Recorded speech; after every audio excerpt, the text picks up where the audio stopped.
Money is behavioral, not mechanical.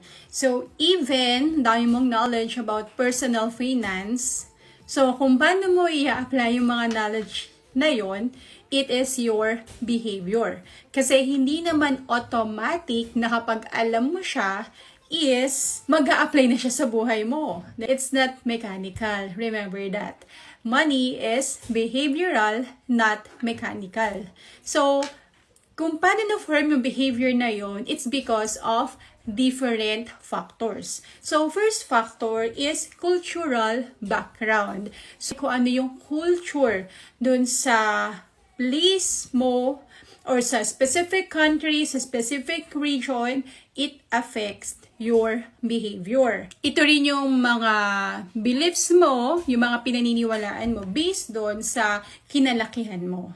Okay? Second, peer group or peer pressure. So, yung mga taong nakapaligid sa'yo, malaki din yung impact niyan on how you behave, right? For example, a group of friends. So, yung isa doon is may bagong bag. Ng ibang members doon sa group na yon, maging in sila. So, bibili na rin sila ng bagong bag. Even minsan, hindi na nagiging rational yung paggastos. It's just because of peer pressure, kaya sila bumibili ng mga bagay na di naman ganon ka-importante. So, that's behavior. Right? Pangatlo is age. Age influence interest, and preferences. So we have the young, middle-aged, and seniors.